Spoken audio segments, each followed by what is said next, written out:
good day. Welcome to Control Camp, another day in the camp. Good to see you all. Good to see you all. Default. Got my mic set up right. Inputs coming from Club Deck. Output is going to my outputs. Hopefully, my volume is good. Good to see everybody. I hope you're having a good day. Happy Wednesday. Glad to see you all here. Actually, I'm going to see just to check that my sound is good. Got a little raspy throat, like happened just before I started the room. My throat is feeling raspy. So you're going to get raspy voiced Eric today, unless something changes. Anyway, hope you're doing good this Wednesday. I'm having a good day. I worked on mixing today. Hey, Lisa, I just brought you up because I wanted somebody to tell me if my sound was loud enough. No, you sound good, man. A little sexy and raspy, but good. Sound good. You, Lisa. Hang on, can you hear me now? I see your mic flashing, so it might be me. Yep, but I can hear you well. Okay, yeah, I can hear you now. Yep, you sound good, man. How you doing today? I'm doing well. Just driving home from work, but I'm doing well. Cool. I am. Thank you for the sound check. Yeah, no worries. Let's have a good night. All right, talk to you soon. So thank you all. So this is Control Camp. We're just setting up I'm just setting up on the Wednesday. Got a couple of things we're going to be talking about tonight that I'm excited about. We're going to be talking about this epic hip hop brief that I posted a couple weeks ago. We got the listening session. We believe that's going to be scheduled for not this Saturday, but next Saturday. So I'm going to talk about that. We have another room we're planning probably in 2 weeks now. It's going to be a room on sonic branding. We got a couple of speakers that are going to talk to us about how companies use music to put a brand together, like McDonald's with the da da da da da, like that's a sonic brand. And so we've got two supervisors who are really knowledgeable in that space. They're going to be coming to talk about that in a couple of weeks. And then something else I want to talk about, we're going to talk about music libraries asking for writer share. This is something that I've started to hear a little more about, and it's a little concerning to me. And so want to get this talked about in the room as well. So I got a couple of cool things that we're going to be diving into today, and I think we're going to start with let's see who is in the room. All right, so while we're getting things set up, y'all can help me out. I'm doing this on Club Deck, so it's hard for me to ping while I talk. So if you're able to hit that plus sign and ping some folks, let them know that we are on right now, 8 o'clock. You can hit the plus sign. It brings up your friends, people that are on Clubhouse, and lets them know that the room is in progress. That's definitely appreciated. Actually, there's a few cool ways that you can help promote the room. I'm going to be mentioning this over and over because that's the best way that you can help. If you appreciate the information that's coming through the room, one is pinging people when you come in, but also throughout the room, throughout the couple of hours that we'll be here, because people come and go off Clubhouse. They come out of one room and go into another room. So every time, if you think about it, every 30 minutes or so, 15, 30 minutes, and just check the ping and see if someone's around, that actually really does a lot to help. The other cool thing, I think everybody has this now, is if you see those scissors on the bottom of your phone or the bottom of the app, you notice those scissors don't even light up until about 30 seconds into the room. That's because they're recording the conversation. And once they get about 30 seconds, you can take a highlight and then you can post that to your stories. You can post it in any of your social media. You can also send it to me and I'll post it in our stories. So that's the second way. And this other way, everyone does not have access to yet, but I just read that Instagram is now opening up link sharing in stories to everybody. So it used to be that you have to have 10,000 followers, and then in your Instagram stories you could post a link. And now they're opening that to anyone, so anyone can put a link in their story. So some of you are are nice. You take snapshots of the room and then you post it in your stories. So now if you have that option, you can actually include a link to the room in your stories when you post. That would be amazingly helpful. So if you look at the three dots in the upper right hand corner and hit the three dots, then you will be able to it just says copy the room. That's a link to Control Camp. I believe it's a link to the room that's going on at the moment, but it's either a link to Control Camp or a link to the actual room. So those are three things you can do that can definitely help. And we got Tim on stage. How you doing today, Tim? Hey, Eric, I'm good. Can you hear me okay? I can hear you good. Actually, um, oh, I see. I was about to say Club Deck is a little soft for me, but that's my fault and not yours. All right, let me hear you again, Tim. Check 1, 2. Yeah, much better, much better. Uh, yeah, I'm like talking and being my own audio engineer. It's fun. How you doing today? I'm good, man. Just excited to be back here and chatting along. Appreciate that. And what part of the world are you in again? I'm in Nashville. Oh, right. Okay. Cool. Yeah, I'm supposed to be actually in Nashville Uh, sometime Thanksgiving week. Probably just for a day though. Taking one of my daughters to see Vanderbilt because that's one of the schools she's Oh, considering. sweet. Yeah, so looking forward to that. But I'm actually going to do a real official Nashville trip probably in January, where I'm actually like Okay. hanging out and seeing stuff. So that would be Yeah, well, cool. definitely ping me. We should grab coffee or something. I'd love that. It's very cool. So what's been new in your world? Anything this week? Man, I am working on something to submit for the submission that you had, the brief that you posted. The Epic Hip Hop. And yeah, the epic hip hop thing. And I'm making really cool progress, but I think I'm at a point where I'm stuck and I'm trying to kind of get back into it, figure out the chorus part really. Cool. Well, that's actually a good transition. I'm probably going to bring this up a couple of times, but this is actually a good thing to talk about for those who are here, and not just about this brief, but just talking about briefs in general. I've actually got a lot of insight just from so far. So just to back up, we had an creative director from an agency come through the room a couple of weeks ago, and we do listening sessions when we can. We try to do them a couple times a month, but they're not for any particular purpose. So just general listening sessions. Different supervisors might be on stage, and then we'll play music. We'll listen to music. We'll give objective feedback. We usually will get a good variety of people on the stage, different supervisors or composers, or just people in the space. And so it's a nice non-judgmental kind of very constructive space, and so we get a good reaction there. But we've done one listening session that was for a particular brief, and that's when we did one for Christmas music.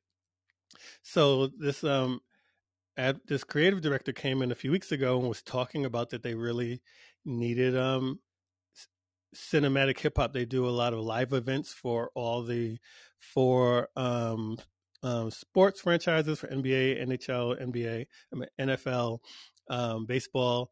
And so they do a lot of the before game hype music. They do a lot of promo for individual teams. Really cool stuff. And so, but one of the things that they getting more requests from their clients from the different teams that they don't have enough of. They do a lot of big hype music, but they're getting requests for that with hip hop and hip hop with the orchestral and the big elements. And so we've done some rooms around that. We've had different supervisors in in the trailer space kind of talk through that. We actually have a cool playlist on controlcamp.com where you can go and kind of listen to lots of different trailer music, and there's hip hop in there. So we thought it'd be cool to work with this agent to put out a brief for them, open it up to the public, and then we'll curate it and then have a listening session. So it's been pretty cool. We've gotten so far, I think, like 25, 28 submissions or so. And we'll collect submissions for another week. If you have not, if this is new to you or you haven't seen, if you didn't see the brief, if you're not on our emailing list, you can get on the emailing list by going to controlcamp.com, CTRLCAMP.com. And if you want just to see like some of the sound references, you can go to my profile in my Instagram. My link tree. The link tree might be in my Clubhouse profile as well, but it's definitely in my Instagram profile. So if you see the link tree, you can click on that, and the top link is a Spotify reference for the types of songs that this director is looking for. Really, really, and lyrically, he was specific. He wanted things that were not too braggadocious, but more like kind of self-determination and perseverance and overcoming things that would be very sports friendly, but not overly on the like arrogant side. And so we've been collecting songs for that. And some of the things that I've seen in this one, and then I've heard other supervisors talk about, it makes me want to talk to the room about our strategies for how we pitch. Because every time there's a brief, I think each one of us as creatives, we have to decide whether or not this is something that we pitch to. We have a song, and sometimes we have the exact thing that it's looking for, and sometimes we don't. We have something that might be close, and we're unsure. And at that moment, we have this decision to make: like, do I submit this? Does it hurt to submit it? I don't know if it's exactly on, but I should take my shot. And so, listening to some of the things that came through, even for this week, I think out of the 20, maybe it's 30, out of the 30 tracks that are in there now, maybe like 4 or 5 are like, I mean, this is a very hard brief because orchestral hip hop is so specific. It's such a niche, and which is why the references are there. And so it's a hard thing to do. It's a hard thing to find, and it's mostly something like you were saying, Tim, that you kind of have to create from scratch. More than likely, if you don't do this style, pulling something from the catalog is not really going to work. And then a number of people sent tracks that were already released, and they were like, okay, well, it's a hip hop track, so it might be close, or maybe it'll work. And then some people sent like rock tracks that were kind of still cinematic, had big epic portions, and they, you could see the logic, like, well, it's not hip hop, but it's still cinematic, so maybe it'll work.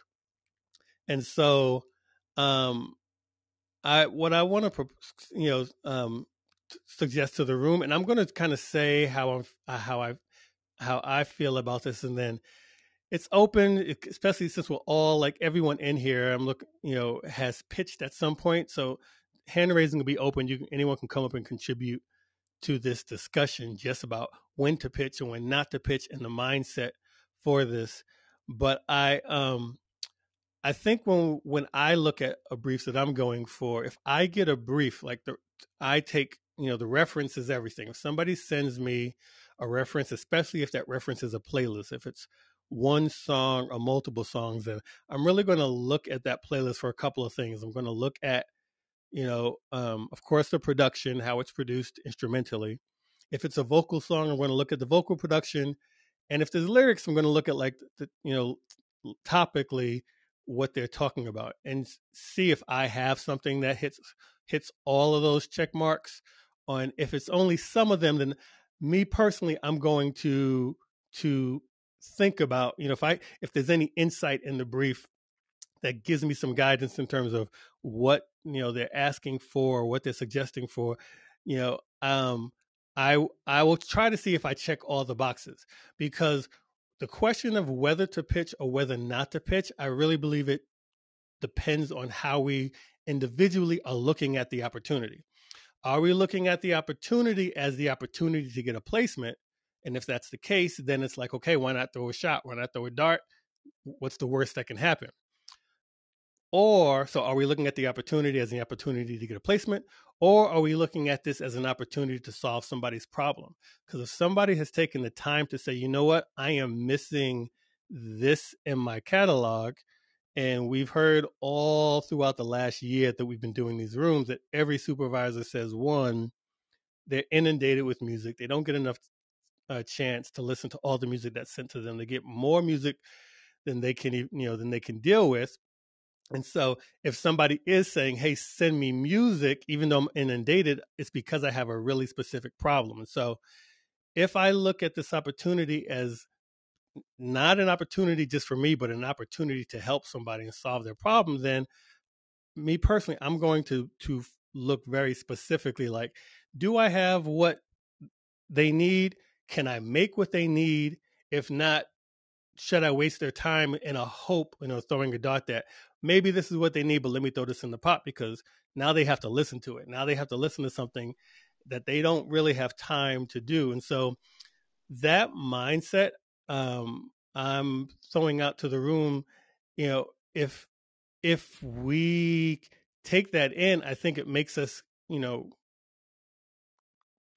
question whether or not, to submit or go for something or not. So Tim, do you go through this process when you're pitching? Or Yeah, man. I think that's really great advice. I honestly haven't really thought of it that way. Because I think, for me personally, like I still have the corporate day job. Music is a passion of mine. I've had placements in the past, and I'd love to get back into it. And you can get to a point where it's like, everything that you write or everything that you pitch, you're just really hanging on that it's going to give you that opportunity to break through. But at the end of the day, I'd love to hear your perspective just on relationship building. And if you are kind of more careful and you become more trusted because what you're submitting to someone does solve a problem that they have and you don't waste their time, does that kind of fast track you to be more dependable and create a more lasting relationship where you'll get more opportunities down the road? I think for me, I think that's definitely a factor. I think some also the opposite. I think, you know, um, whether or not I get this brief, like maybe I don't have a song for them, and then I'm like, oh man, this could be my chance to get in front of, insert name of famous supervisor here. But if if I take my shot for them to see my name, and immediately the thought is, oh, this person's wasting my time, then I probably have done more damage than them not knowing Yeah. who I am. Yeah. So if they know who I am, then I want them to know who I am because I did help solve their problem, not because I was trying to get their attention. Yeah, exactly. And so yeah, I think that um and this is my individual perspective, but I have heard other supervisors also express um concern, because supervisors need the music. And so doing things where we're solving problems, not causing problems, I think ultimately um helps long term in that relationship. All right, so with that, I'm going to come back. I might come back to that later, if because that being said, I'm still even with this brief, I'm accepting briefs. I mean, accepting submissions for the cinematic epic hip hop.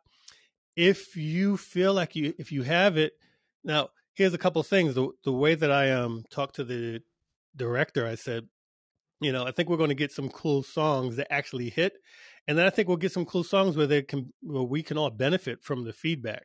And so every song doesn't have to be like, boom, nail on the head, right in the center of the target. And I think whether you do cinematic hip hop, whether your music is in the listening session or not, this is going to be such an education, because if you've ever listened to this music, it's so specific, and the bar for it is so high, and the instrumentation is so complex. You're talking mixing orchestration with hip hop, with high energy, motivational lyrics. And a lot of people, may know one of those, but it's hard to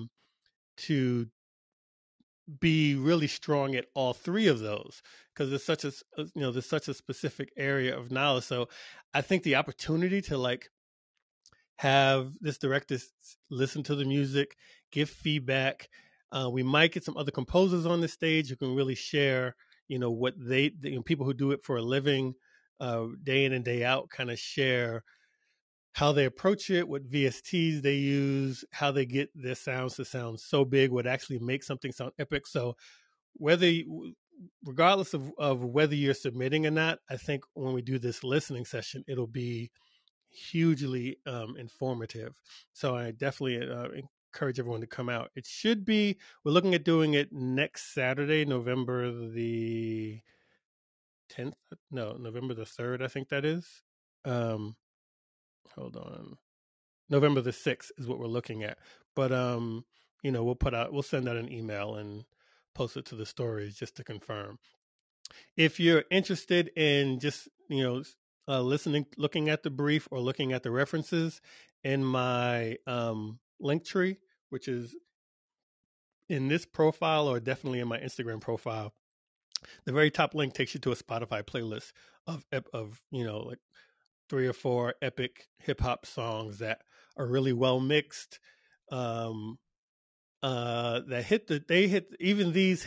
the bar in terms of production and mixing, but even the director said that, and he's recommended these songs, but even he said that some of these songs still come off a little more braggadocious than his clients would like, and they like stuff with this sound and energy, but a little more about persevering and overcoming and being, fighting uh, to stay in the race as opposed to proclaiming that you're the best at what you do. So I thought that was really cool feedback because I never heard I've never gotten that from I never would have thought that sports teams that would be their focus or something that's important to them, but we actually heard that last week from a few different people and soups.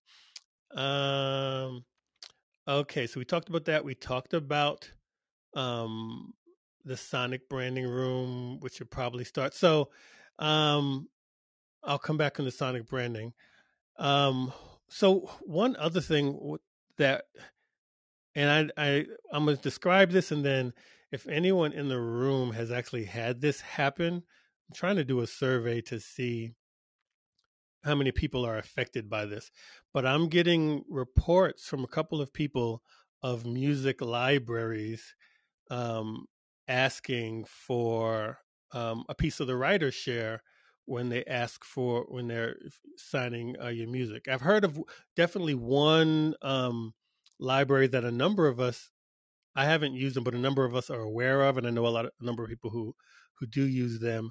But I've also seeing more discussion about it, and I got hit up personally, and I got an agreement sent to me 2 weeks ago from a collaborator. Ask and in the agreement, and the collaborator didn't even notice it. He signed it and he sent it to me to sign. And I'm like, hey, do you know they're asking for like half of the writer's share of the publishing? And he's like, oh yeah, I wasn't sure about that, but I think that's something that they started doing. And so just to recap for anyone, so uh, if so I see a lot of names, so I know a lot of you know this, but I'm still going to recap. I'm not going to assume that some people in here may not know all the things that lead up to this. So if you're pitching music, you got 3 different levels that you can, 4 different ways you can get your music into TV, film, and sync. So you can go through a music library, which is like a place that um, houses lots and lots of songs, kind of like a library is a warehouse for books. You can go through a sync agent, and they tend to work more with artists and pitch artists the same way a sports agent works um, with athletes. You can go to a publisher, and you can pitch directly to music soups. And so music libraries are one of those ways. That's how I mostly got started when I joined Taxi. That was like 10 years ago. And if you ever work with Taxi primarily partners you with music libraries. They don't really connect people to sync agents or those type of relationships. Or every now and then there'll be a brief for a publisher, but not a lot. And then they, you don't really learn about direct pitching there. And so I actually didn't. I learned a lot about sync while I was a member there, but I learned a lot more when I started kind of just more recently looking at getting access to other education and learning more about the industry. But music libraries have been great for me. Like I've got a lot of placements on from reality shows to dramas to a lot of all the placements in the first 5 to 6 years of my career, which started 10 years ago, were all through music libraries, pretty much 90 to 100%. And so if you get your music library, there's usually two types of deals. There's exclusive deals and there's non-exclusive deals. So exclusive deals, the library keeps, has the sole representation of that song for sync. And non-exclusive deal, you can have your song in multiple libraries. You can pitch it yourself. I've done both kinds of deals. We've had lots of discussions about which is better, kind of like which is better for you or what relationship you want to work in. But you should know that they're both out there. And so with both of those deals, usually the library will take some percentage of this, whatever the sync fee is. So there's a fee that comes for the sync. And then, and that's usually will split. And most of the deals I've seen, that's been like a 50-50 split. I've seen other splits too. Sometimes it may be 70-30 in favor of the writer, but I've seen some go in the other direction. But on average, I've seen 50-50 splits from libraries, exclusive and non-exclusive.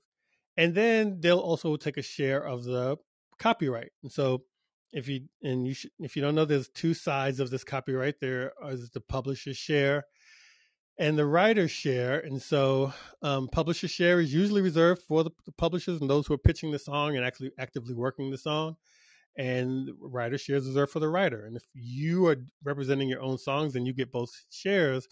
But typically the publishers aren't touching that writer's share. And so I find it very concerning to hear more report. And we've heard some in the past, but I find it concerning that in the last couple of weeks, I've seen one agreement and I've had two people reach out to me to ask. And I talked to another writer today who said,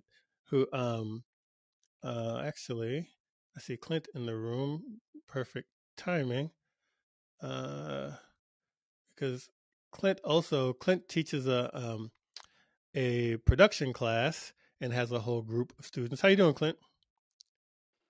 Hey Eric, I'm good, man. Thanks for bringing me up. How are you? I am good. I don't know if I didn't see when you came in, so I don't know how did you just come in or did you hear the whole setup?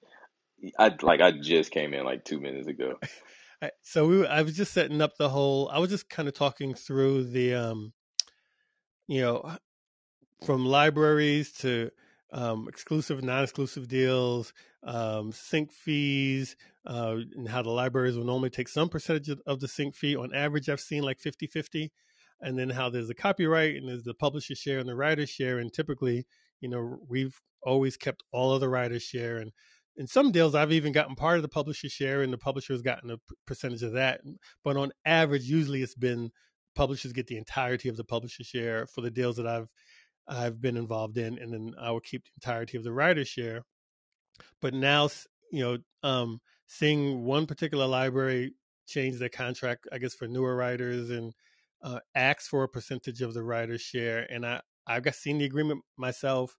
I got hit by a couple of people this week, and you have a class, or you have a number of writers and producers that you mentor and coach. And so, have you been seeing this in your group? Yeah, actually, a couple producers had reached out to me about the same deal type of deal where, and it wasn't always structured that way with this particular library, but I guess somewhere along the line, a shift had happened to where, producers reached out and it was like, hey, like they called me and they were just talking about. I guess some new they kind of presented it in a way to where they was just like, we're shifting our splits to the writer side. So, the composer, normally, like you just said, we would get 100% of writer share. They would get 100% of publishers, but they were just like, now it's going to be writer share split 50-50, which, obviously means that whoever they're working with is taking 100% of the publisher share. So they're trying to figure out a way to, to make some money, but they kind of I guess framed it in a way that, you'll kind of be among this elite group that, will kind of have access to, other opportunities and things to pitch your music to. And, that the guys that hit me up about it, they was just like, I didn't really know. Like, it just seemed kind of weird, you know what I mean? Like, after having that conversation, they didn't really know which direction to take. And, like, I personally, like, I can't tell anybody what to do, but I was just like, me personally, I would, kind of stay away from that, especially since they, like, they've been a publisher for years. And just to kind of make that shift and to make it seem like I'm going to do extra work for you to get writer share, and they didn't write anything, was just kind of weird to me. Sorry. Yeah. Oh, go ahead, Tim. Yeah, I'm just gonna agree. I've heard of the publisher share going to either libraries, and sometimes there's people that I've worked with in my past that would release a song under a different name, take the publishing, you keep the writer share. So there's certainly creative ways to do that, but I've never heard of someone taking the writer share. I'm not sure I want to be a part of that elite group. Yeah, I'm strongly opposed to that. It's, I mean, for so many reasons. And I mean, in some ways, in some ways, parts of the industry, industry sync fees have been going down. So I don't know if this is like, because it's going down, everybody has to be affected. Publishers have to be affected, but you you can't save your business by taking it from the people who are creating the music. And I don't know if that's what the reasoning is, but it's still very disconcerting. I would like to know if there's anybody in the room who has either been, and you don't have to come up. I wanted you to raise your hand if other people have. I just want to know if how prevalent this is or may not be. Maybe it's just a few people that we've been seeing, but anybody in the room, um, raise your hand if you've seen or been or aware of publishers asking, or libraries specifically asking for the writer's share. I see one hand up. Um, I'm okay. I don't want to force you to talk. I want to find a way to. Okay, I'm gonna invite you to the stage, but you don't have to come. I wanted to find an easier way to say, if raise your hand if you want to actually come up and talk about it. So if if you get the invite, don't feel like you have to come. But if you want to share, you're more than welcome to. Uh, hey, Dave, Hey guys, am I unmuted? Oh, okay, I'm unmuted. Thank you. how's it going? It's going outstanding. Speaking of which, we just signed a deal for our Christmas song with a sync supervisor, and nowhere in the contract did it say he wanted part of the publishing or writer's share. It was a real simple contract. This is my first ever contract with a sync supervisor or sync in any way, so I'm very happy. But I have had initial phone calls and emails and DMs where I was approaching other quote music supervisors, and that was part of their deal. And as a lot of you know, I'm a graduate of 6SF, just like you are, Eric, and I brought this up in a Zoom meeting with John Kleinbeld. I go, this is one of my first opportunities where a music supervisor has responded, and this was that person's response. I'm not going to mention names, genders, company names, or anything. I didn't there, I won't here. But I said, is this normal? And John said, absolutely not. And I would shy away from that person. So it's not like the first time that I've heard of it. Wait, so when this was a supervisor who was asking for a split or asking for some of the writer's share as well?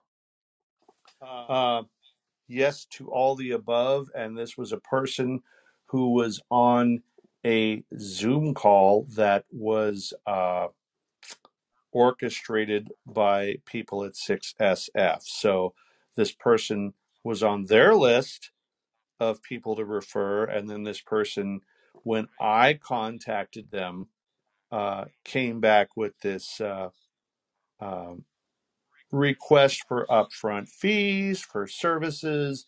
And on top of upfront fees, wanted part of the publishing and part of the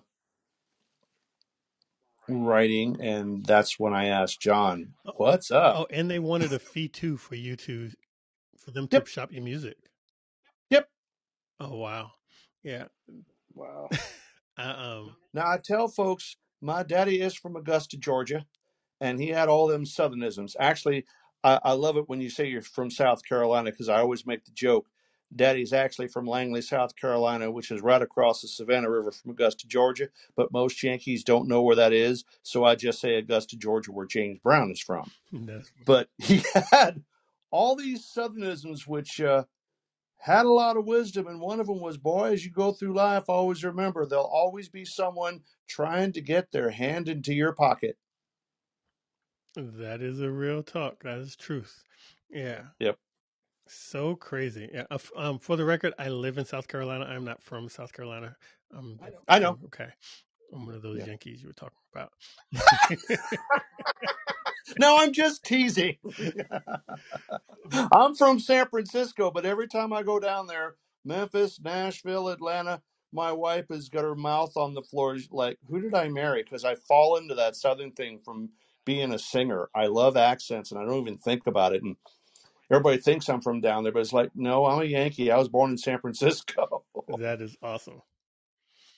Well, thank you for sharing that, Dave. I mean, it's really, really disconcerting. I'm glad you went back and took it to John because Yeah. then they can make the decision how to work with that person or how to, communicate with them. But that is highly irregular and sets off all kinds of red flags for me, Yeah. personally. Yeah. I thought it was irregular. And I didn't even mention to John who the person was. I've been put on the cover of the National Enquirer more times than I care to count, and I don't mind that. I just wish people would get the story right, and they never do. So, darned if I'm going to put somebody else on the National Enquirer. No, I don't go there. But you brought the issue up, and it's like, yeah, that's the situation I had was within the last 6 months. So I'm not complaining. I'm just sharing information here with y'all.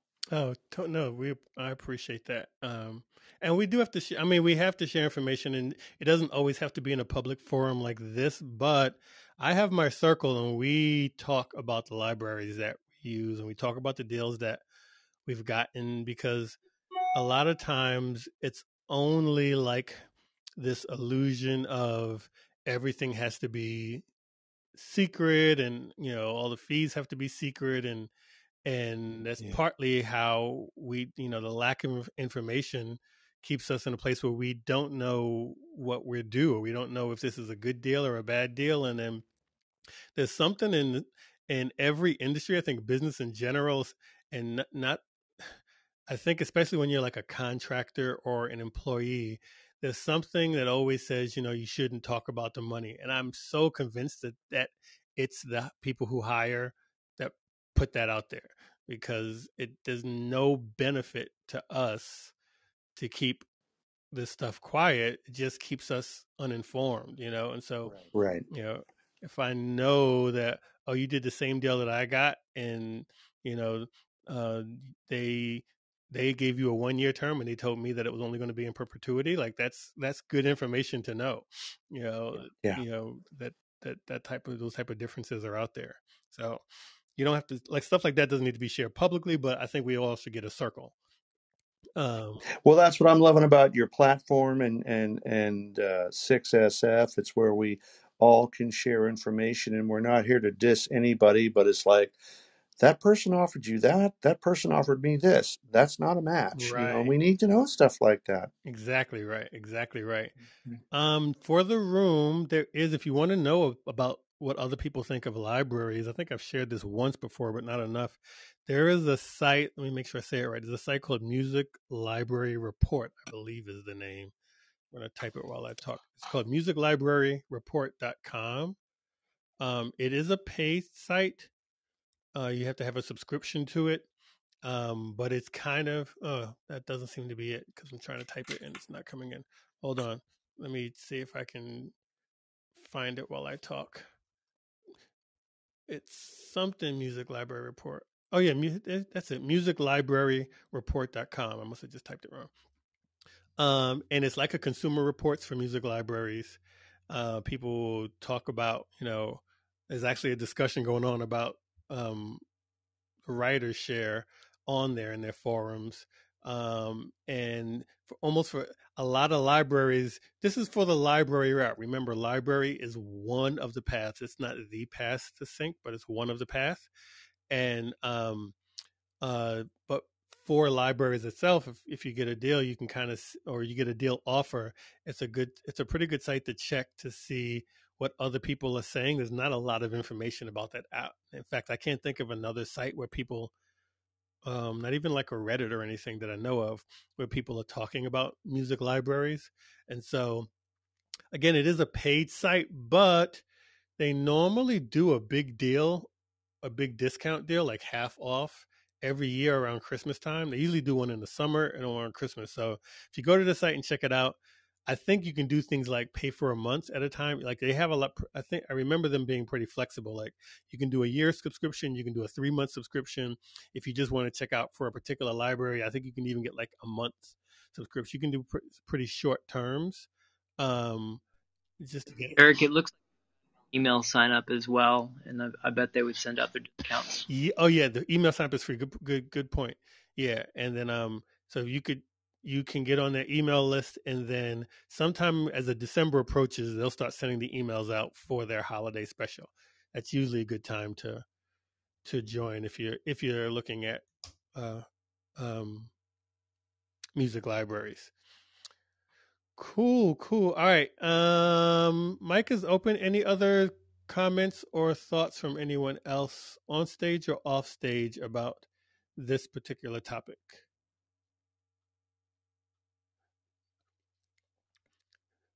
Okay. Let me go back to my list. Sonic branding. I mentioned this at the top, but since it's been 45 minutes, for anybody who's come new, couple things coming up.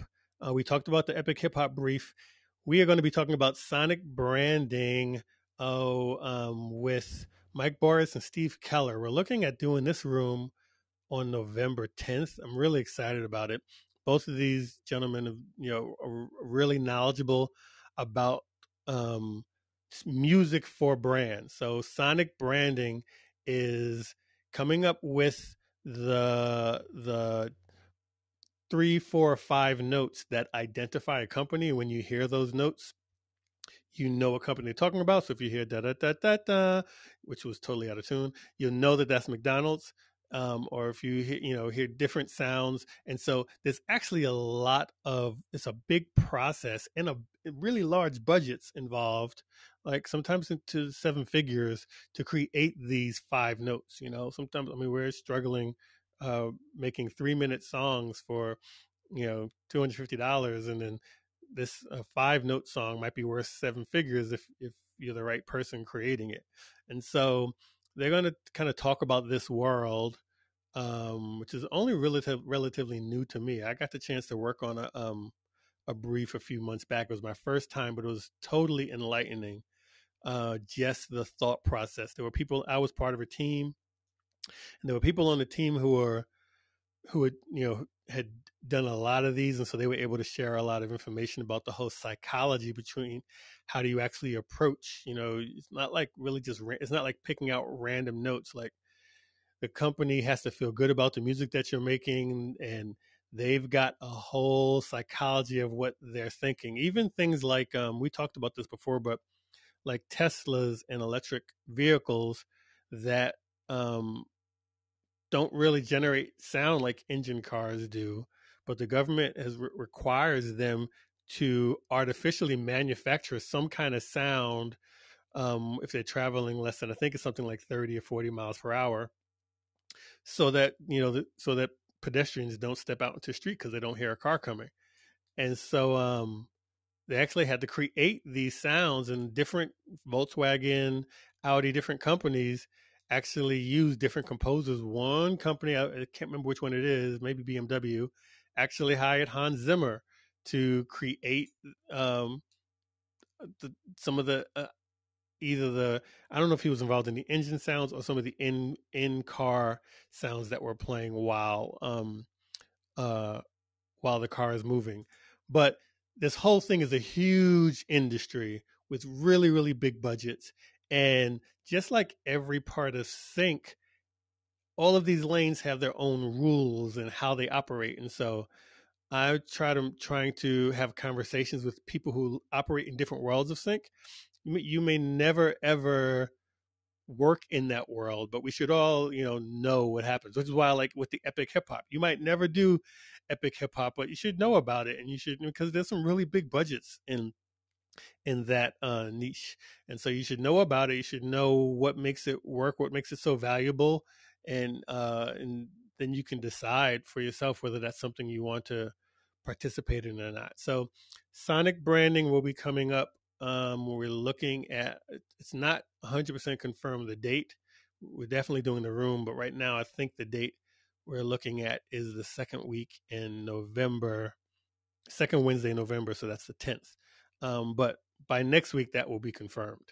You can find out here all the information about that. All right. Any wins in the room? I try to do this access more and more and more. Like Dave just shared that he signed a Christmas song.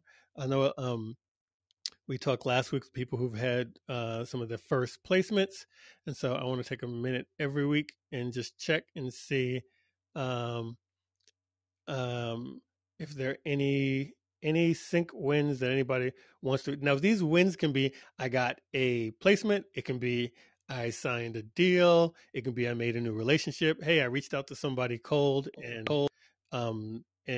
they reached back to me, and now I have a new relationship that I didn't have. I want to hear all those kind of things. So um, any wins, I'd love to hear. I just brought up Martin. Martin, did you raise your hand, right? Yes. How are you doing? Pretty good. And yourself? Very good, very good. What you want to share? Yeah, I just got uh 9 sync placements with Access Hollywood about a month ago. That is huge. Very cool. You want to share how that came? Were these your first placements, or you been doing sync for a while, or? Uh, Yeah, I've been doing it for a while. Um, and it's usually through somebody I know. I've never went through a library or a sync agent or anything, which I'm open to. That just hasn't been the situation. so usually you're are you a producer or artist? Both. What role do you normally play? A producer. So is it like artists who have publishing deals or have some type of thing, will come to you and you'll work on the track, and then that'll end up getting placed because of who they're associated with?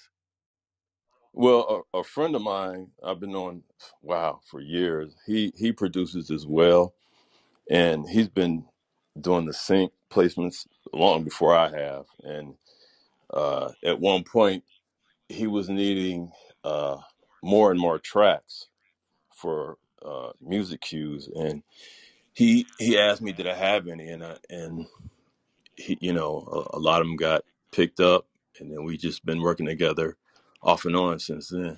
That's really, now. How long ago did that start? 2006. Nice, nice. I think that one of the number one questions I get asked from people are, "Hey, what's the fastest way to get started in sync?" I actually did a TikTok about this recently, and collaborations is like my top three. Like, if you can collaborate with someone who's already in the space, because relationships are hard to make, but if you can you have something to offer if there's a producer who's getting placements, but they always need vocalists, or if they're an artist, but artists always need tracks, or finding a way to be helpful, things like that.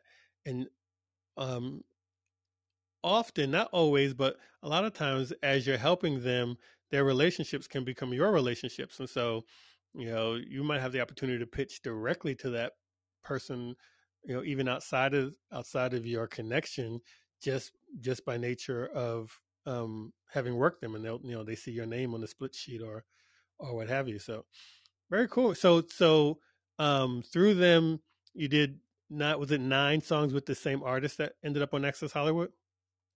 Actually, they're just Instrumentals. instrumentals. Yeah. Very cool. That's is it any particular genre?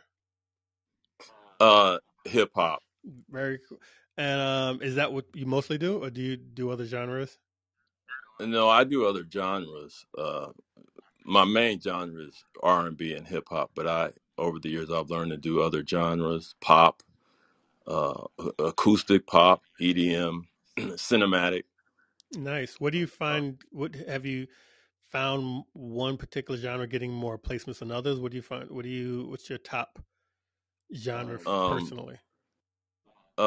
Hip hop right now. It's been hip hop mostly, the most. Very cool. I love that. That's awesome. Yeah, congratulations, man. Appreciate it. Thanks a lot. John Semino, how you doing, John? Hey, how you guys doing? Good to talk to you, Eric. Good. How you doing tonight? I'm doing good. Good to see you. Yeah. Hey, I don't want nothing super huge, but I've had this indie folk project. I sent you some stuff. It's the Evers, I love the Evers. and off, and I've been submitting some stuff through Crucial, which is always a good starting point if you're looking for a non-exclusive library. And usually, I have over the last 10 years, I have a bunch of swing and misses with them. They have a really selective, they're real selective with their stuff. But out of the 10 tracks on the record, they picked up 7 of them, which I thought was pretty That's cool. very cool because they are very selective. They have a high bar, and Crucial is one of my favorite libraries. I post about it sometimes when people ask me what library should I try. They're one of the ones I recommend because, like you said, you can submit to them online, which every library is not like that. Some libraries you need to know somebody, and so, but with them you can submit online, Sure. even though you can only submit 3 at a time, and it takes them a while to get through those 3. Like you could be waiting 2 or 3 months. Right. It usually takes about 3 months. But the thing I like also is, they really do get behind the songs that they place. And in fact, they'll even have a thing on their website. It'll show pitch activity. And it says it's not an all-encompassing list, but it'll say, here are some of the pitches that we've tried to secure with your music. And it's pretty cool. Yeah, actually, they're the only library that I've been aware of that does that. Clint, are you aware of any other libraries that do that? It's one of the reasons why I Me like too. Crucial. I'm sorry, libraries that do what That exactly? post where they're pitching the song to, like Crucial puts it in the account for, in your songwriter account, they'll put, we pitched your song to a Nike ad this week. We pitched your song to Shameless this week. Even if it doesn't land, they'll tell you where they pitched it to. Yeah, no, that's super dope. No, not really. Like usually is you're just in the dark, like just waiting until a royalty check come around. I think one site that I signed up with, like when I very, very first started, it was like musicsupervisor.com. They have like a heard report and they like let you know if someone like played your song or if it got added to like, some playlist for a project. But that was like the most that I've really seen. Very cool. And Clint, I'm sorry, Clint, you're right about that. A lot of times you have, stuff that you don't find out until you get your royalty statement that stuff actually played. I have a sister Yeah. in Florida, and this is about a year or 2 ago, and she called one time. She said, "There's this song on it was like a Play-Doh commercial or a Tickle Me Elmo doll or something like that, some Hasbro product or whatever." And she's like, "The song just sounded like something you would have written. Did you ever hear it?" And I pulled up the commercial and found it and said, "I did write that." Wow. you know. and Wow. and it's weird. But then she and then every time she heard it, she was trying to help keep track of my accounting. She'd text me a little picture of a Christmas tree, which was just her signal saying, "Hey, I heard your song again." So I figured there were like 90 plays, and then it ended up being like $700. I was expecting, man, I'm going to be able to retire, but not No, really. but that's still cool. Yeah. Yeah, it is. Yeah, super cool. And that more than anything, it's I think is the really satisfying part is just, you know, that that's art and that's music is, you have an idea that comes from your head and there you go. You find a way to get it out there and other people find value in it too, which is really Yeah. There's a site too. It's called Tunesat, TUNESAT.com. Like if you just want to keep track or something got accepted, I think they allow like up to 50 free tracks, and like within the hour of it airing, like they'll record like a little clip of the usage and let you know like which show and channel it aired on and everything. It's a pretty cool tool too. Yeah, and you can upload a certain number of songs for free, um, and before you have to pay, to if you want to track your whole catalog. Really, really cool oh, stuff. that's cool. I've heard of that. I've never tried it. Yeah, good site tuneset.com. Good stuff, John. Yeah, John Martin. Congrats to both of you. It's really, really good. Like to see that. So I like to shout out people's wins. So if anybody else has a win, or if you've had a placement on TV and you've never been on our stage to share, I like to know everybody who's, because everybody. What's interesting is everybody's placement happens a different way. So feel free to raise your hand if you've placed music in a song, but you've never been on our stage to share how that happened. Whether your song's been on TV or in a video game or in a movie, whether it was through some intention or accidental. There's any placement, we would love to hear about it and celebrate it with you. Can I ask a quick question? Sure. Clint, you mentioned TuneSat. I was wondering, do they tell you what episode of the show, or it just names the show? Yeah, I think it depends on the show and how up to date their metadata is, I guess. But yeah, a lot of times it'll let you know like which episode, either an episode number or like season episode number or like the actual name of the episode. So they'll give you that too if it's available. Oh, okay. Thanks. No problem. Good stuff. Good stuff. We got Steve Davis on the stage. How you doing, Steve? Hey, thanks for having me up, Eric. How you doing? I'm doing very good. Doing very good. I don't know if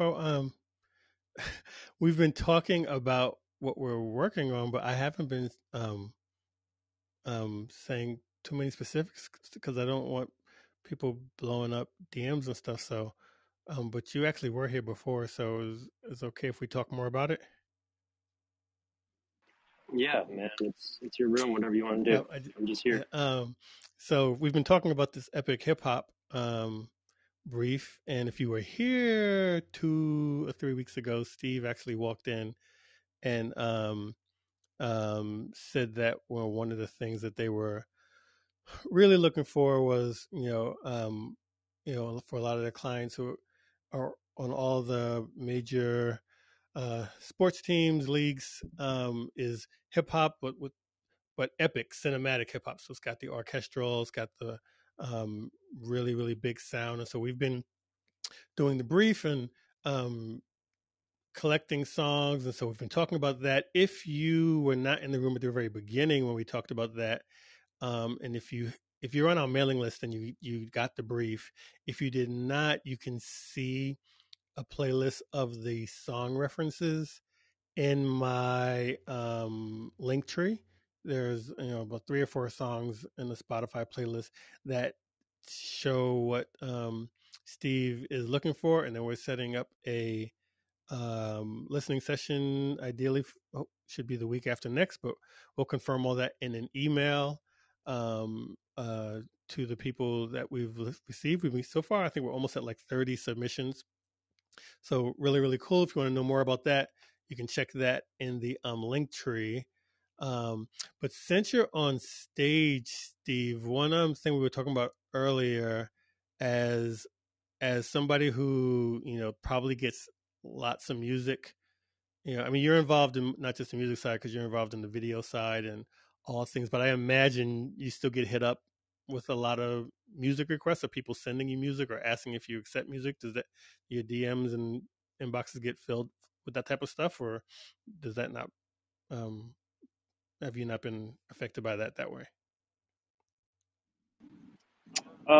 I think since I first joined the room, what was it, 2 or 3 weeks ago, I did get some submissions through my DMs from just being up on stage.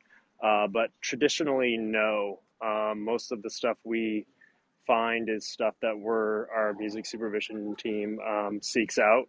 We give them a brief of what we're looking for, and we usually, sort of get sort of some tracks that way. But like I said in my first sort of time up on stage, was that we are open to submissions, but it's not maybe the traditional route that we go. But we understand that there's opportunities out there beyond just going the traditional um, library way, or direct to music supervisor to artist. And yeah, so I mean, I would say we're open to it, but it doesn't happen all the time. That's good. Yeah, that's good. Uh, I think a lot of times people don't know. I think like things like music supervisors, they're easy targets because a lot of them put it in their bio, and so um, they become a lot of target for musicians and songwriters. But if someone sees a director, editor, or things like that, they don't necessarily know that, oh, that's another potential channel, and so that's actually good because it probably gets shielded from some of the craziness that supervisors might get. Uh, so really, really cool. What with this epic cinematic hip hop, how are you not finding, but in your opinion, you talked a little about this before, but because this is such a specific genre with such specific rules, how are you finding, how easy or difficult are you finding it to find when people do send you stuff, or even when you're finding stuff through the libraries? You were talking about the balance between the production and the hip hop, and then having the hip hop that actually doesn't need to be trailerized, like the Alibi music sound that you sent me, where they've pretty much got the trailerized sound in the production and they're rapping over it, and the mix is pretty solid. Um, how how prevalent do you think that is? Easy or challenging is it for you to find based on what you need? I would say in general, it is incredibly challenging. And I would say that because it is still such a new sort of genre that producers and artists, many don't even really know about that exists. And there's a huge need for it, not just in my field in sports, but TV, film, um, video game trailers. I think everybody in this room at least knows that there is sort of this ascension into using more of that epic hip hop sort of orchestral blend, because it does work so well sort of in that short form space of, that 60-30, 60-90 sort of range for the editorial, for these sort of hype videos, trailers, whatever it may be. And so I think, yeah, I think it's still sort of a very sort of untapped market.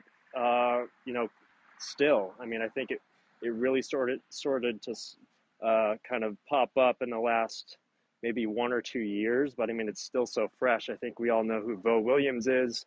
Worked with Vo the last two years on the Milwaukee Bucks creative campaign for that team. So, and he's sort of been one of the trailblazers in that sort of space. And so, I think there is so much more opportunity for artists and producers to get into it, because it is, like I said, is a very, and as you said, it is a very niche sort of thing, and there really isn't a ton of music out there that is kind of in that world. And so for me on my side, when I go to look for this stuff, to be able to, hey, show our clients, this is what's out there.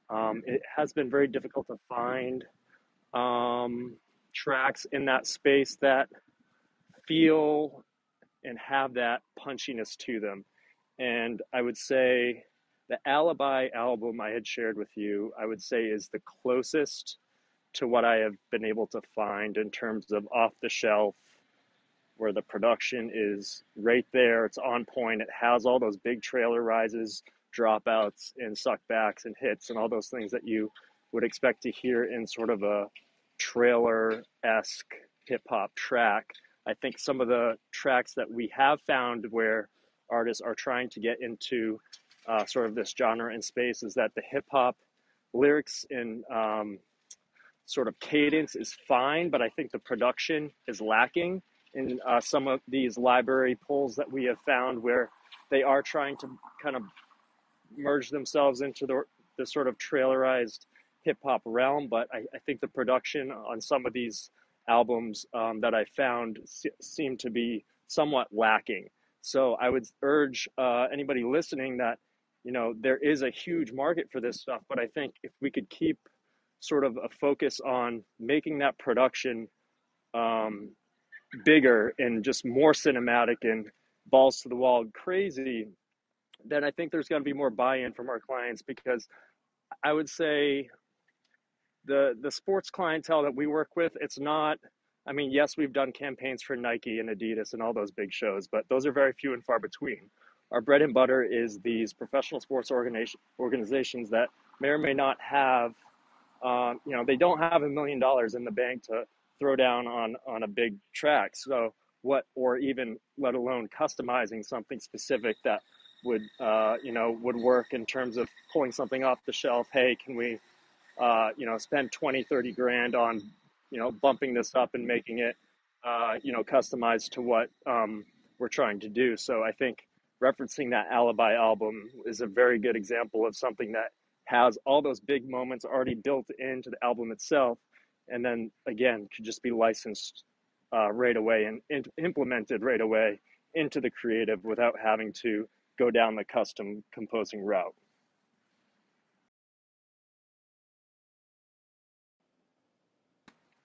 That's yeah, hopefully that answers your question. Yeah, Sorry, a sorry, little no, I was long-winded. muted. I was actually talking, and I was like, "Oh, nobody's listening to me." Uh, so, yeah, that's a great, really insightful. Um, I saw a brief recently from a library. Actually, I've seen a couple different briefs from libraries. So for cinematic hip hop, so I know that people are looking for it and asking for it. I personally am skeptical about. I'm wondering how much you're actually finding in libraries because, and I know each library deal is different, but um, the people that I know who do this well, I mean, I have some composers on my team who do this, and the people who do this well have invested a lot in their VSTs and sounds that do this. And so a lot of them are shooting, hoping, to pay off that it's shooting for some of the bigger budget stuff, but some of the libraries, like I don't I don't know the incentive. Not now, you're not dealing with their budgets, but different libraries you submit for free, and you just get to split on anything that might come in, or if there's a payment, it might be like a couple $100s to submit. And so in that, or not to submit, but a couple $100 that to buy out the track or something. And so in that world, you could do hip hop tracks at that budget all day, and you can do pop tracks at that budget all day. But this is so specific. It makes me wonder, like, are they going to be able to successfully attract enough people to populate library catalogs for something at the quality of what you're talking about? Are you seeing a lot in the library space? That's what I'm saying. I have not seen a lot of it in the library space, and that's, I think, something that is missing in the library space. And I think that a lot of producers and artists and composers could benefit from, because, like I said, there is a huge need for it. You see it in all these video game trailers. You see it in being used in movie trailers. You see it in the work that we do with sports teams. And I think when you see those placements, it's tracks that have been beefed up. They've been customized. They've been trailerized through some customized, composing. And I think not every client is gonna throw down the 30 to 50 to 100K to get that done. Mm-hmm. So I think if it becomes a situation where it's like, hey, we can create albums for these libraries that already sound like this without having to customize. Now I understand that it takes probably more time to do a trailerized track than a traditional hip hop track. Like I understand there's more work involved to get a track to be at a certain level. But I think there is like sort of that, I would say it's definitely sort of missing in that space. And I don't know if it does make sense. I mean, I've had conversations with Danny Olson, who's a composer who I'm going to try to get on for the November 6th listening session. But, I think there is opportunities to find some sort of balance or gray area where producers can kind of come up with some sort of way that we can create content that is kind of beneficial to not necessarily have to go that customized route, but still have those big instrumentations that that you would get with the going down the composing route. But again, it's already built into the library, it's built into the album, ready to go right when you hear it from the library. And I would say that is probably the number one thing that's sort of missing right now, and that I've been craving for and searching for to present to our clients that aren't going to throw down $1 million plus Right. for their particular spots. There's such clarity, though. It's so helpful when you actually hear from people who actually use the music and buy the music. Like was one of the reasons I was sharing with people in the room, like whether you do this or not, coming to the listening session is going to be so eye-opening because this is, one, it's such a specific genre. To be able to hear from someone who actually uses the music, what's working, what's not working, why something might not be working, what can be done to improve it. Like it's just an insane education that honestly it's hard to find. There's no real, even now, like a lot of us do master classes and go on YouTube, but if you try to search like cinematic hip hop or trailer music, you'll be hard pressed to find people who really can explain you know how to make things, songs that are cinematic, that sound mixed well, and that are good, or that are what the client's looking for. So I'm really excited about this. Thank you so much for sharing so much insight, Steve. Really, really, it's going to be a great session. There's actually some really cool songs we got sent, so I think you'll be really happy. Awesome. I'm looking forward to it for sure. And thanks again for having me up. Always, always. Ryan, did you have a question? How you doing? Oh, Ryan, are you there? You muted. Okay, no Ryan. Jace, what's going on? How you doing, Eric? Doing all right? Yeah, doing good, doing good. Good to see you. Good to see you as well, sir. How's things going? Good, man. I bought some new to me software, so I'm pulling my thinning hair out and What software? trying to. I just got Reason 12. Oh, okay. Just because like we all are always looking for inspiration to get the juices flowing, and sometimes doing a little math helps me. I say that, and right now I kind of want to cry and call my mom. But that's what YouTube's for. That is So what YouTube is for. That is awesome. I love that. Actually, I want to come back to you because I got a question for you. But let me make I'll sure be here. Richard may have had a question. Oh, wait, Ryan is there. Oh, Hold on, Ryan. Let's get to Richard yeah. first, Okay. and then come back to you. Richard, you have a question? Hey, thanks for having me up, Eric, and thanks for all the information you guys have been sharing tonight. But I had a question for Steve. Is Vo Williams, is he an example of the type of sound you're looking for, or I know they always use "Run This Town." I feel like for every single trailer ever. So I don't know if that's like a proper example of the type of sound you're looking for. Yeah. Oh, go ahead, Steve. No, no, Yeah. go ahead, So Eric. yeah, we Vo's definitely one. He had actually mentioned in the when he first started that Vo's actually the song that Vo did with the Bucks for the championship games actually through Steve's company. They worked together on that, and so that's exactly one of the references. And if you go in my playlist, if you go on my Instagram profile, my link tree, there is a Spotify playlist. It says Epic Hip Hop.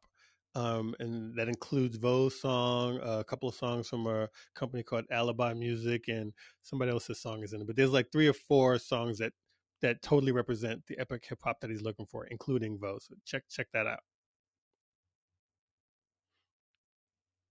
Gotcha. Thank you so Oh, much. no doubt, no doubt. What's going on, Ryan? Hey, man, I couldn't find my phone when you was calling me. I was like, dang, where I play, where I set it. No, I came in super late. I just wanted to know when the submissions, because I definitely am gonna contact my producers tonight. Have them cook up some epic stuff. Cool. I'm taking I just submissions. want to know I'm taking them till when next the Wednesday. okay, till next Wednesday. Got you. All right, cool. Cool. And then the playlist is there. You can on my profile you can listen to references. So be cool. I look forward to it. I like your music, so I definitely look forward to hearing some stuff. All right, so Jace, I'm glad you popped in today because did you know that True Blood was trailing on Twitter all day today? Yeah, well, I did not know that, but HBO is starting a podcast series, and I guess the first one is a rewatch of True Blood by some of the actors that were on the show, and I'm actually going to be on the podcast. They're recording me on the Nice. podcast tomorrow, so that means they're talking to. I mean, they're probably going to have key grips on there at this rate, but Okay. but that's fine. I'll take. Yeah, there's also talk of a reboot with a different. Alan Ball would still be the executive producer, but a reboot with a completely new cast and a completely new vibe.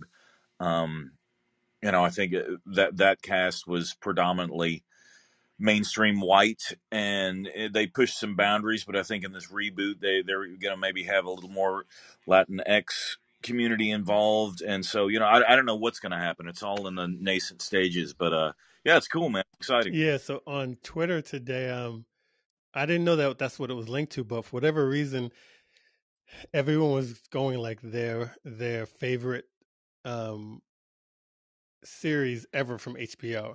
And no matter like everybody's list was different and you see different demographics and different races, everybody different age groups, everybody was responding, but almost everybody had True Blood in their list. And I'm talking about True Blood for the room because Jace actually created the theme song to the show, and that's actually one of my favorite theme songs. Like it's one of my favorite shows and one of my favorite theme songs ever created. So Thank you.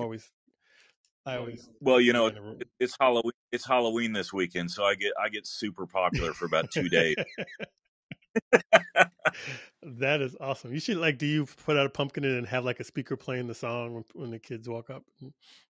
Yeah, I just sit there. I put my hat out on the asphalt and play the song for like 3. Right. That is so cool. Very cool, man.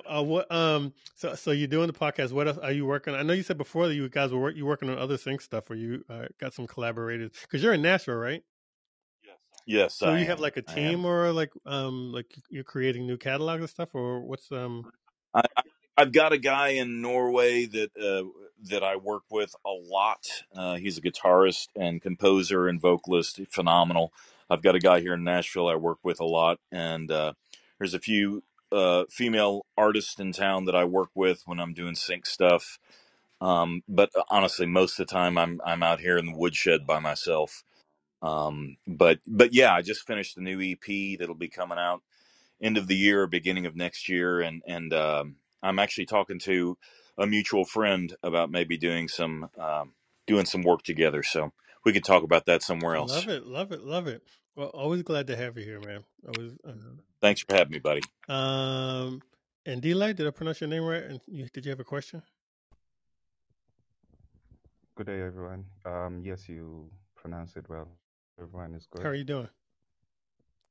I'm good, brother. I just had a question with regards to um, submit hip hop tracks in library music because um, I'm involved in two libraries where I noticed that they do have some selections in hip hop. So I just want to sort of be proactive and create an album and submit it to them. So it's almost like an unsolicited submission. So my question was, have with everyone in the room, what would be your advice in approaching a library that you're already working with, but now this is material that's unsolicited that you think they might be interested in? And then the second part of that question, um, there was another room I was in where it's just that I had missed a bit of the conversation, but the part that I heard was one of the moderators was talking about how there's, for some reason now, there's certain instruments where supervisors or people in sync are trying to less of. I'm not sure if anyone is You went mute for a second. has heard a bit Can you of say that. it again? There's certain supervisors who did what?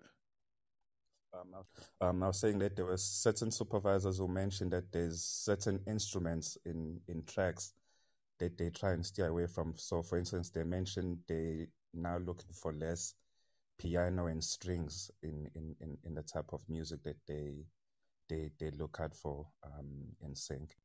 I got some thoughts. Well, on both of those. So the first thing you asked was about. Okay, it's a good question actually. So if you already have a relationship with a library, unfortunately Clint's not here. He would have some good insight on this too. But I've worked with a lot of libraries, and the cool thing about them is once you get the relationship, then you can actually pitch new ideas to them. Sometimes they'll come to you and say, "Hey, this year these are the things that we're looking for," but you can totally pitch. Depending on big or small, usually there's a contact that you have, somebody that you can email, and they'll get back to you. Now it depends. Like one of the libraries I'm with, Crucial Music, I don't really have a one-on-one relationship with someone there. Like there's someone if I have a problem that will respond back to me, but I don't have a one-on-one relationship with someone there to say, "Hey, is this music that you're looking for?" They actually used to do a monthly email with like, "Hey, here are the genres that we like," but I haven't gotten that in a while, and so some of the smaller libraries, I'm talking, like libraries that are like one, two, five people. Um, I've had usually would have a relationship with either the owner or the music supervisor or somebody who works at that library who's in charge of content, and then I can pitch. And even the big, I'm actually thinking now one a pretty big one that I work with. I happen to have a relationship, so it just depends on whether you have that relationship. Is it somebody that you can email directly? And if so, it's totally cool to say, hey, and you don't even have to make it first. You can say, hey, I've been seeing, looks like there's, more requests for upbeat hip hop with some indie pop guitars. I was going to make some of those. Is that something you'd be interested in? And they'd be like, yeah, definitely. Or no, that's not really my thing. Like even just from description, you don't even have to make it first to send it to them. Usually, if you have a relationship with someone, you can. It's totally cool to just email them. If you don't have that relationship, then that's hard. But if you do have somebody that you talk to or that responds back to you when you have questions or tells you about kind of what they're looking for the next month or the next year, it's totally cool to reverse it and ask them or tell them what you're thinking of making, and then they can give you guidance that way. The other question you asked, I think that varies by just the library. I don't think as a general rule you can say that, oh, supervisors don't want to hear guitars or they want to hear less 808s, or it's totally subjective. Certain things are almost always used, like singer-songwriters, where a simple vocal and a guitar, or a simple vocal and a piano. Like some of those things that have always been used and probably will always be. And so usually if it's a library, and, and again, I'll say libraries are just one avenue into the sync world. There's if you're a producer, I mean, libraries and working with those production music companies, that's one aspect. But you can build relationships with supervisors directly. You can work with a publishing company. You can work with a sync agent if you're an artist, more likely.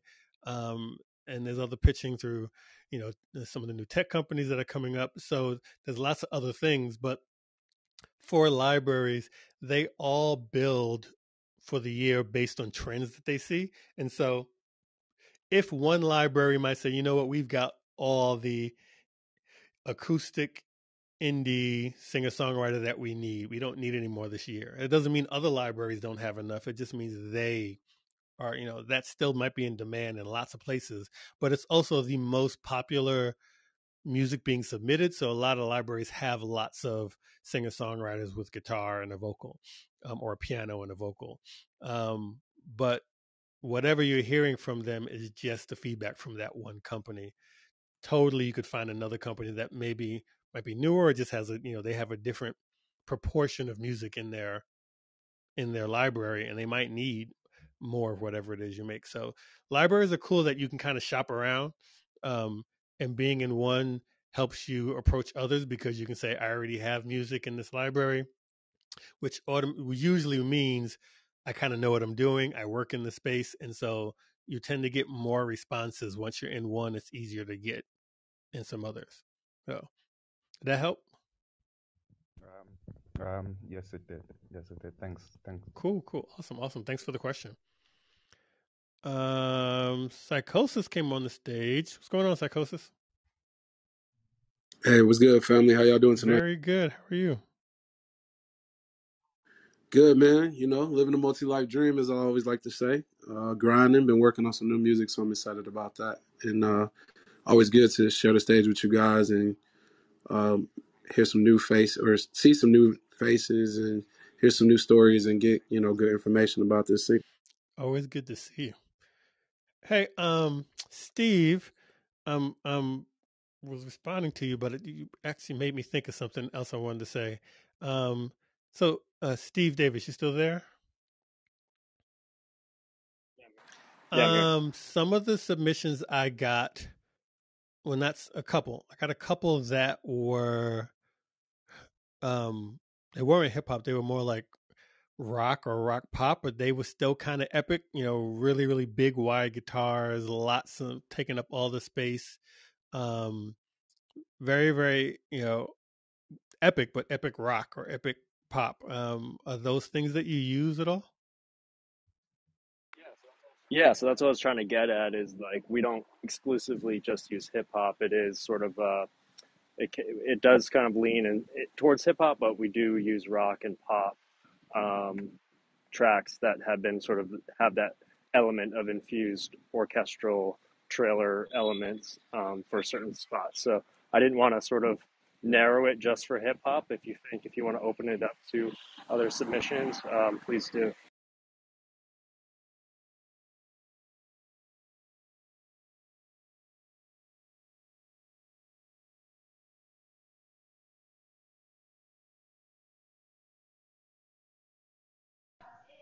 Eric, I think you're muted again, bud.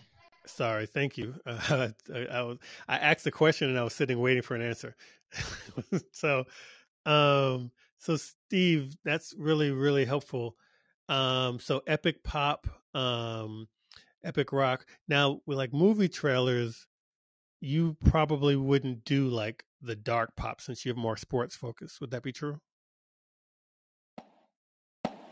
Could you elaborate on Like dark in pop? movie trailers where you see those slow building, with the kind of the often the female vocal, and it's kind of eerie sounding, and then it grows really really big and epic, but it kind of starts off with like a just kind of a piano and a almost a creepy solo vocal.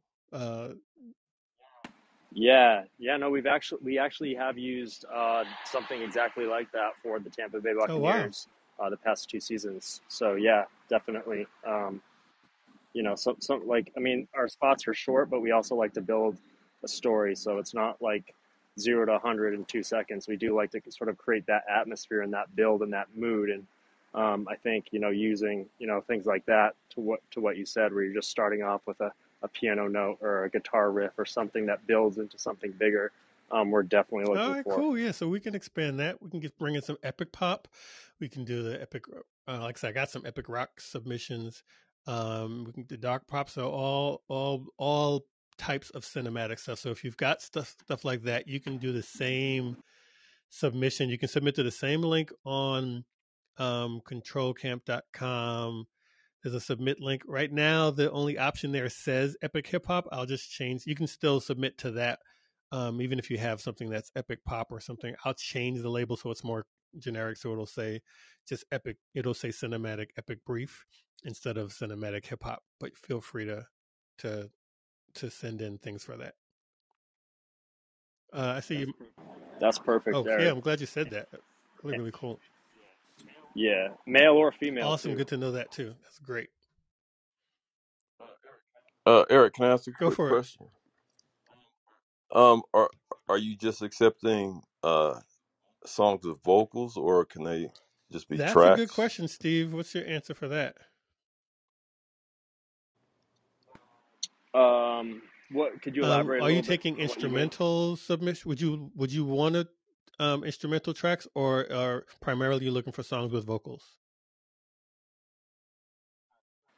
Primarily looking for songs with vocals, just because having that flexibility. If we do decide to license your track, we can have the option of using the instrumental portion of it or having the vocal portion and being able to kind of mix and match, if you will, depending on that creative. So I guess we would say leaning towards having both, but I mean, yeah, I think maybe just keep the submissions to vocals only, because we do come across so many instrumentals. So I would say to kind of keep it exclusive to vocals at this Awesome. time.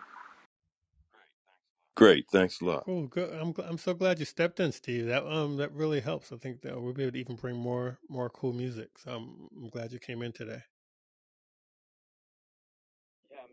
Yeah, me too, man. I didn't even know you were running it today. I popped on Clubhouse and saw you here, so I jumped in. Why not? And here we go. Awesome. Awesome. Awesome. Um, Very cool. Okay, so I did not do a reset at the top of the hour. We've got a little less than 30 minutes left. So a couple things. If you just came in, this is Control Camp. We are a sync community, all sharing information on how music works for TV, film, ads, all the types of sync licensing placements. Sync being music being synced with picture. So all the things that I mentioned. And we're here every Wednesday. We have actually a lot of cool rooms coming up. So if you follow the club, you'll know about all the variety of rooms where you can learn, just get insight into a lot of different ways that music works for television. I've been writing for Sync for the last 10 years. For television, I have songs in lots of reality shows, dramas. I've worked on TV sets for a couple of big shows, writing original music for the productions. I've worked with music for advertising. I've had access to lots of different areas of the space, and I try to have conversations with people in different areas because sync is not one thing. There's so many different areas of sync. For example, sonic branding, which we're going to have a room on in about 2 weeks here. Mike Boris and Steve Keller will be coming here to share insights on how tech companies, automobile companies, how they come up with uh, sonic logos that when you hear, you'll recognize their company, like da da da da da for McDonald's, which I still feel one of those notes is off. And how Audi and BMW and all these people have a few notes that when you hear them, either when you're calling on the line on the telephone customer service, or when you start the car and you hear it come on, like composers and professionals are creating that music, and there are pretty big budgets involved in a lot of these.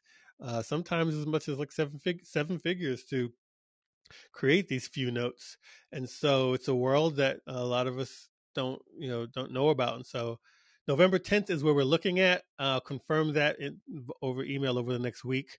We're still locking down the date.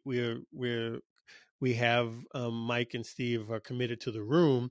We're just confirming the date. So by next week we'll have that um, set in stone. But we're looking at November 10th right now. So really excited about that. As we just said, we're going to be doing a listening session for this epic cinematic music brief with Steve Davis. We're looking to do that on November the 6th, which is a Saturday. Probably will be 1 p.m. Pacific time, 4 p.m. Eastern time, but emails will go out to confirm. Everyone is invited to listening session. We'll be playing music that we select from what you've submitted based on what Steve has asked for. Some cool things coming up. So in the last couple of minutes we have left, just to let you know, I'm really excited about where Control Camp is going. We meet here every Wednesday to do this room, which is more general, talking about different aspects of sync. On Sundays, we have a new conversation now. Some of you were in there this past Sunday. It's Film Score Convo. So me, Matthew Head, who is an award-winning composer, has some Emmys and some other awards. He is currently working on the amazing show Queens that just started on ABC, which stars Brandy and the rapper Eve and Atari Naughton. He's also working on the show P Valley, which is the show on Stars. I think they're currently working on season 2. He's done some really big documentaries, like the documentary Mahalia, the PBS documentary on the Black Church. He was the producer for Greenleaf and Step Up High Water, and just a huge filmography. And so on Sundays, we talk about kind of the film scoring process. If you've got any interest in how films or TV shows get scored, how they find their composer, how do you even get started, like building the type of relationships that will get you into scoring shows, whether it's a short or a documentary or a full-blown movie or a series. That happens on Sundays at 1 p.m. It's always subject to change last minute because Matt's schedule. Matt can sometimes get called into the studio at the last minute, so I'll post on Control Camp stories on our IG, like an hour or two before, whether the room is on or not. And it was really cool. This past Sunday, we had a conversation with Matt, and I'm gonna mess up his name, but he was in our room last week, talking about the composer for Ava DuVernay's new show. Who he shared the story of how Ava hired him here on Clubhouse. And now he's composing her new show. I think it's called Home Sweet Home. So he and Matt had a great conversation. He met and I this past Sunday. And so just talking about the scoring process, working on shows, how that works. And so Sundays, you can tune into that. And then we'll still be doing every Saturday, every other Saturday listening sessions here. And I've added listening sessions both on IG Live and TikTok Live. I tend to do them like at least once a week, and it's kind of a pop up. So just if you follow me on either of those um, channels, just turn notifications on, and it'll let you know when I go live.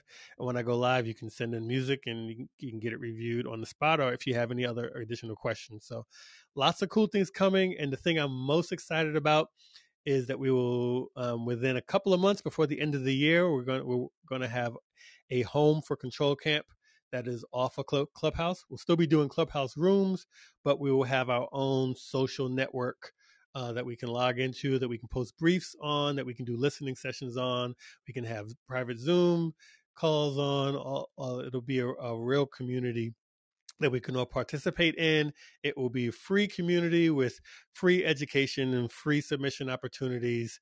Um, it's something I've really wanted to pull together. I wanted to take this magic that we're doing on Clubhouse and expand it, so the people that come to us via TikTok or by Instagram can all come and join us on the place, and they don't have to log on just onto this app to become part of the community. And so we've got that. We've got 2022. We'll bring, God willing, and nothing else crazy happen. We'll start having some in-person events, like some real cool stuff going on with the camp. So I appreciate you all tuning in and tapping in, and yeah, I'm just excited about where things are going. After this, in a few minutes, 15 minutes or so, we're going to have our after party, and that is our social space where we, this is our formal time where we talk music. In that room, we don't talk music; it's just the social hour for us to kind of really get to know each other, and it's been really cool. We do that almost every time we have a room. We follow it with the after party. Sometimes we have 20 people in there. Sometimes we have 50, but it's anybody can come up on stage. You don't have to, it's less curated, and we talk about everything other than music. And that's really where the relationships get formed, because we get to know one another. Sometimes some people find collaborators in there. Some people get to know some of these music supervisors better. It's a really cool space. And so if you've never been in there, I encourage you to come and see what all the fuss is about.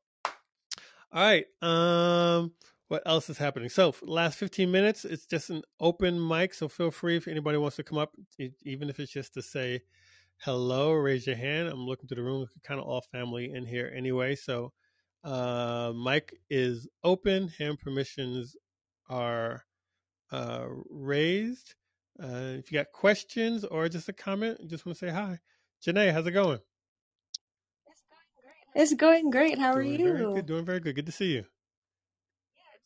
Yeah, it's great to see you as well. I haven't been here for like a couple weeks now, so I actually wanted to ask you, well, first, congratulations on your music supervisor Oh, thank you. opportunity, Eric. I actually wanted to ask you what your experience is like being on the other side of the industry as opposed to being the artist who's submitting their songs for. It's so it's cool. So if most people know, so this year I got asked to be the music supervisor for a show on BET Plus called The Family Business, the third season, which is out now. It's available on BET Plus. And it was cool. I signed for it wasn't a very super intensive role in that it's not like I was working day to day. It was kind of the episode. Most of the episodes are scored, and so Matt Head is actually the producer on that, the composer on that show. But when they needed music, then they called me, and I got to fortunately the show has a sound. It's mostly hip hop. It's an urban drama, and so I was able to put out some briefs.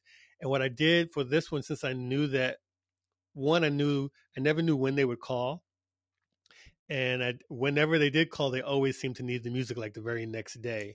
Even if once I sent it to them, they may not make a decision on it for a week, but it's always like this it comes through like this urgency, like, we need this and we need it right now because we got the script, and so everything's coming through as urgent. So what I did at the beginning of the season, I put out a couple of briefs through some of the networks that I am, some private Facebook groups, and then just people that I know in Control Camp, and that I know that do this kind of music. And I just started kind of collecting potential songs. And then every now and then when they had only one episode where they had a really big ask where they needed like 11 songs. So I had to go back out and do a big pull. And, I spent the whole day just on the phone and emails trying to see who has records more than what I had. But I already had a good amount from the beginning of the year that got me through most of the episodes. So it was cool. The biggest thing was, you know, um, just communicating with the artists of the kind of hip hop we were looking for. I'm really good with playlists, so I'll put, just like we're doing with Steve's brief, I put together some playlists, kind of things that work in kind of urban clubs for the hip hop, R&B, even on the pop side, and then did kind of stay within our network. But in the end, we ended up placing like 11 songs. Um, um, Q, who was here, Psychosis was on stage, has a placement in this season, and there's actually a few control camp people that got music placed. So it was really cool. It was actually a great experience. I don't feel like it's not really like on the other side, because at the same time I'm still pitching my own stuff, and I'm still pitching songs that I rep, and I'm still pitching songs that I curate. And so getting to be on both sides is a little eye opening. Um, but it's not like I've stepped fully into the role like of supervisor, because it was one season. There's no guarantee that I'll be doing it next season. It was just like a cool opportunity. But whatever comes next is whatever comes next. But I'm so grateful I got to do it. It was really eye opening.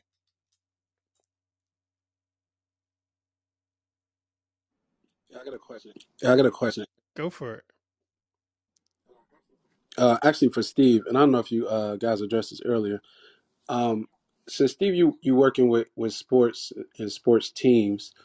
Um, Generally, when we talk about syncing his room, there's kind of this idea about not making songs too specific so that they can kind of have this, broad reach.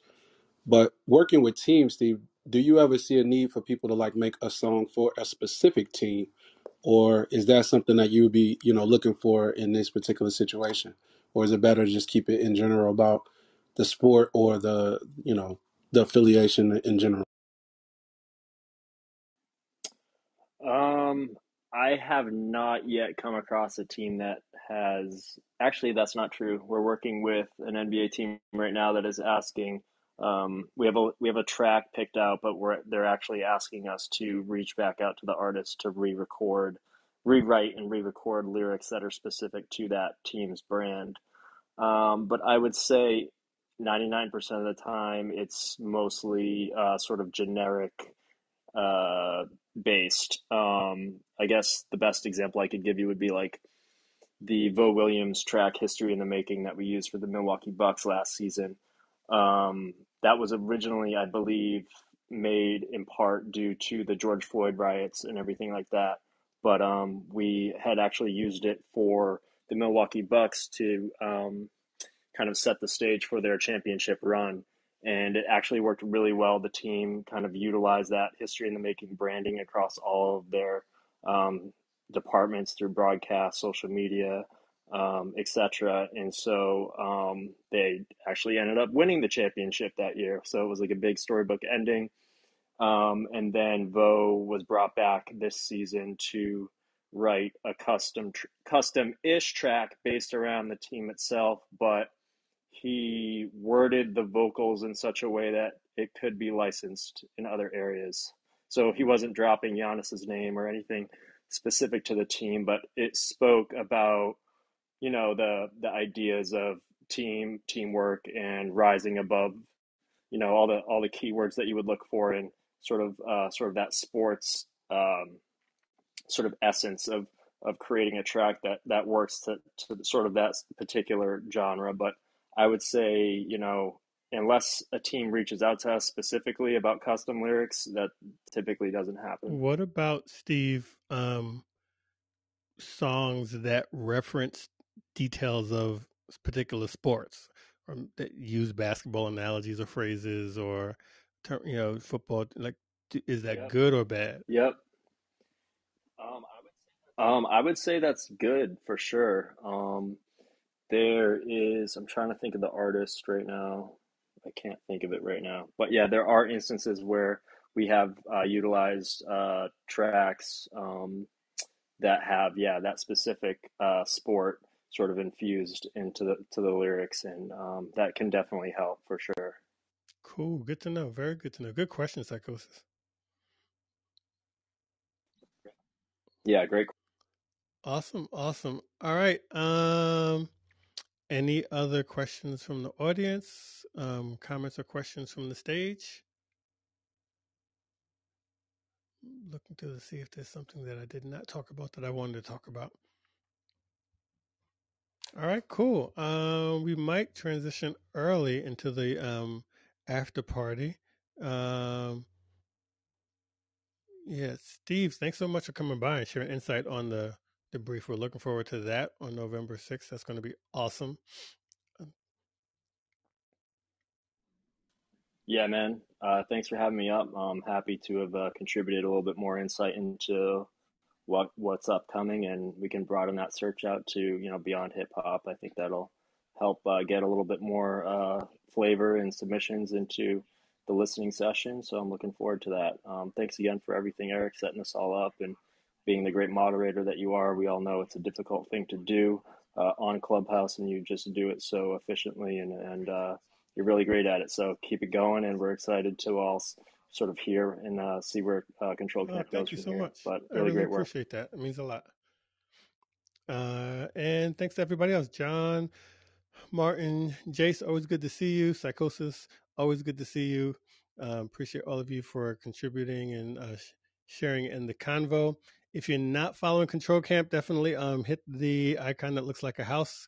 That way the after party will show up in your hallway. And I'll start it as soon as we log off here. So once we log off, just give it a minute or two, and then you'll see it show up in the hallway. And we just stay on there probably for like an hour just to get a time, just a cool chat to kind of to know one another. So I look forward to seeing you there. Next time we'll be getting together will be Sunday for Film Score Convo. That's